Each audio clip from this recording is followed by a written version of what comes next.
Salsa verde. Um, the main ingredients of salsa verde is parsley, and then from there are loads of different recipes out there. I'm doing one that suits me and my taste.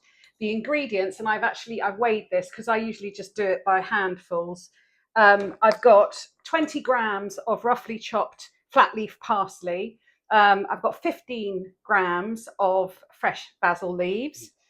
I've got, it was a very fat garlic clove, so probably two ordinary size garlic cloves, roughly chopped.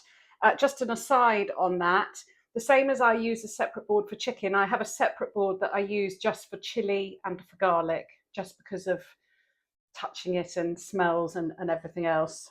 And I've been doing it for 30 years, so why break a habit of a lifetime? I've got three anchovy fillets that I've roughly chopped. If you've got anchovy, these were in olive oil, but if you've got them in salt, rinse the salt off. I've got some capers to finish it off with, which are these are in obviously in a vinegary sauce.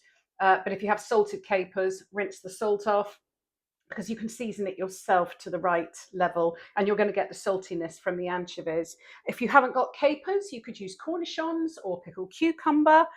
The best possible quality extra virgin olive oil that you can get your hands on. And then I don't know if I'm going to use it yet. Most recipes would use red wine vinegar. I have a penchant for white balsamic vinegar. In fact, they call it, the Balazu brand calls it a white condiment. So it is a lovely, well, I don't really have a sweet tooth, but I do like the balance of the sourness and the sweetness. So that's it. Oh, and a pestle and mortar. If you don't want to do it in a pestle and mortar, you could do it. Put everything in a mini chopper. I'm going to start with the garlic and a tiny pinch of sea salt. That's because the sea salt really helps to mush it up. So I will start by mushing up the garlic. The garlic is now a nice mushy paste. I'm going to pop in the anchovies and just give them a very quick thump. They don't need a lot. All of the herbs. And then this is where the work comes in.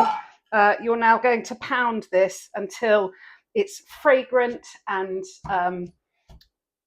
mushed up, if I can describe it.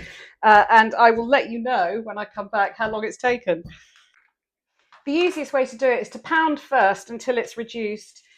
Then you can start doing the grinding motion. Mine is now, I'll show you. Oh my God, that's heavy. You can see it's really reduced. I'm now going to put in some capers. You'll see I'm not actually measuring anything because it's very much to your taste. The more capers you put in, the more vinegary it's going to be. I'm going to just do that many because I'm also, this won't make a massive amount. That was the 20 grams of parsley and 15 grams. You could probably do double the amount to feed 4 to 6 people as a sauce. You could also, if you wanted to have it as a spread on bruschetta, you could add fresh breadcrumbs is a way to thicken it up, but I'm not doing that today. I'm going to be serving it. I've got a couple of onglet steaks that have been languishing in the freezer for a while, so they're defrosting. And because it's a lovely sunny day, I didn't want a peppery sauce, fattening peppery sauce. I thought, let's go for a bit of the Mediterranean diet. So that's nicely pounded now. I'm going to take the olive oil and gradually pour it in, whisking it as you go. I'm estimating that I will probably, for this quantity, use about 70 ml, but it's use your eyes, taste it. So just keep adding until you're happy with the consistency and the flavour. It's a glorious green. I don't know if you can see. I've tasted it. It's fantastically fragrant. Incredibly, bearing in mind we haven't added any salt to it apart from that tiny pinch with the garlic. But the saltiness from the anchovies has lifted it. It doesn't need salt added. I am going to add some black pepper because I do love that little back note of heat. And I've tasted it, and I am going to add the smallest amount, little bit of vinegar, just for that sour note. As I'm not eating it until later, let's just test it. Oh, oh, that's so good.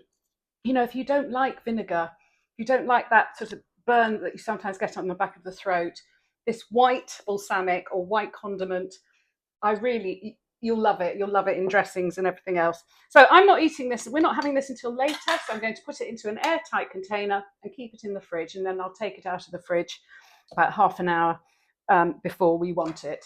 That's it. Salsa verde.